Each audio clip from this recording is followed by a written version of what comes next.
What's going on, guys? It's boy Maximum RPM coming at you with another video today, and in this video I'm going to be working on the WL toys. Sorry about the background noise. Actually, I'll go shut that off real quick.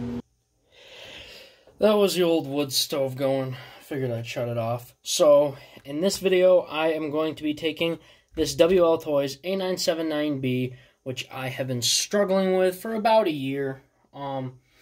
I got this for Christmas last year, and it ran fantastic.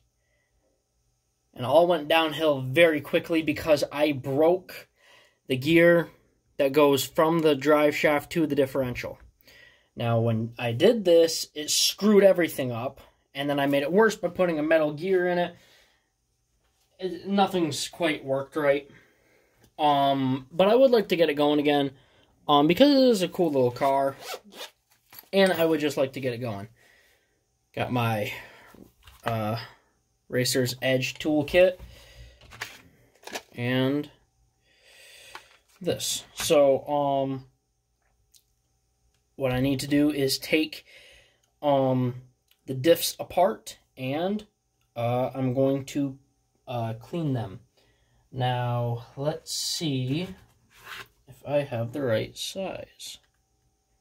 I do. So, instead of me trying to mess around with this thing being extremely floppy, if I can get this stupid thing in there, I'm just going to completely take the shocks off. Whoops.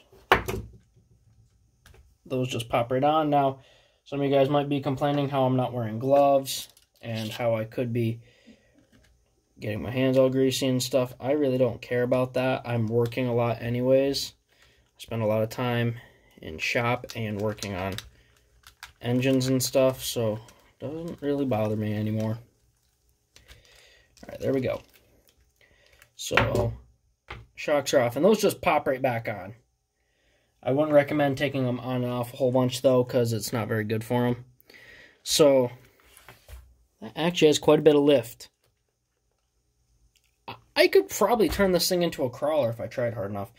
Alright, so I'm going to, okay, let's see, how do I want to do this? You know what, I'll just take this front section apart while I am here, and we will get right into the internals of it.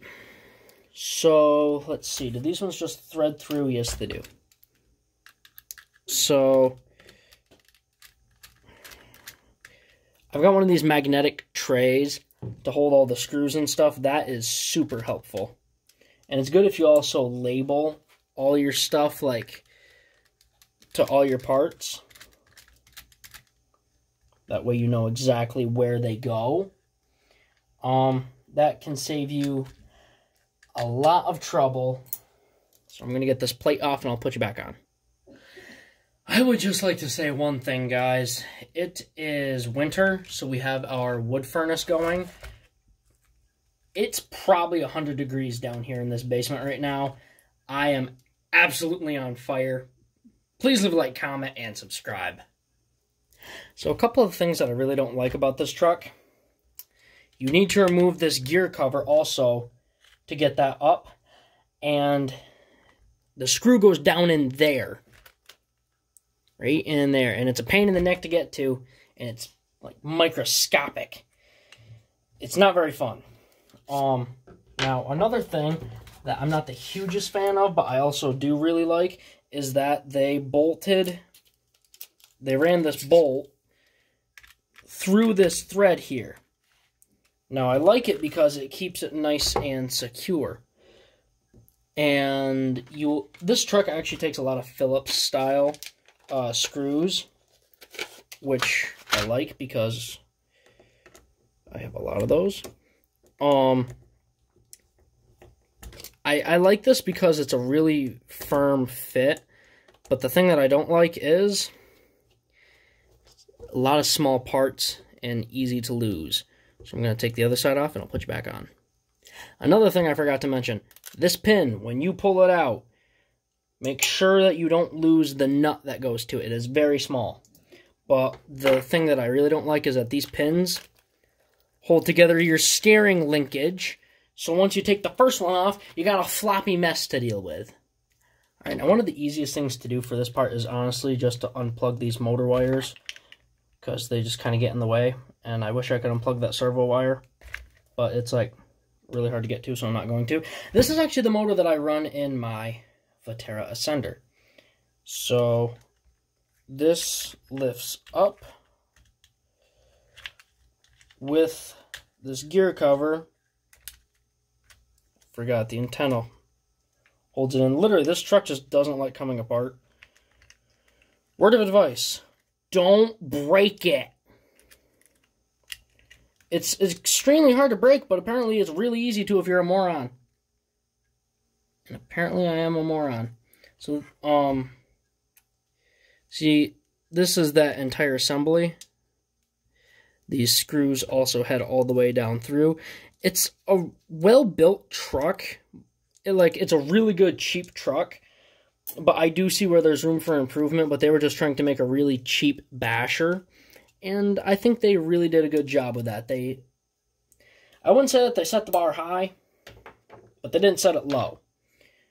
So now we can take the centerpiece off, which holds your bearing. You definitely don't want to lose that. And now we can access the diffs. And what you're going to need to do is the shock tower will need to come off, and these two screws here. What I like how they did is the plate that covers your center drive shaft, the screws thread all the way down through, which are also what hold your drive shaft in. And yeah, so when I get this cover off, I will put you guys back on. Okay, forgive me, I did make a mistake. You don't actually need to take the entire shock tower off. This just lifts right out. Drop that. And here is your diff. Drive shaft came out. I'll just set that off to the side. So I'm going to take these links off. I hate fighting with these things. I'll be right back. Alright, and we got the top of the diff cover off. So it's fairly clean, but I do see a couple shavings in there. So I will go in and clean all this out. This is actually the gear that I broke that screwed the entire thing up, only it was on the back. I'm not going to show the entire process. I'm only going to do the front diff because it's the same process for back here. And it's literally the same process. And I'll do the assembly. So I'm going to get some stuff and I'll be right back.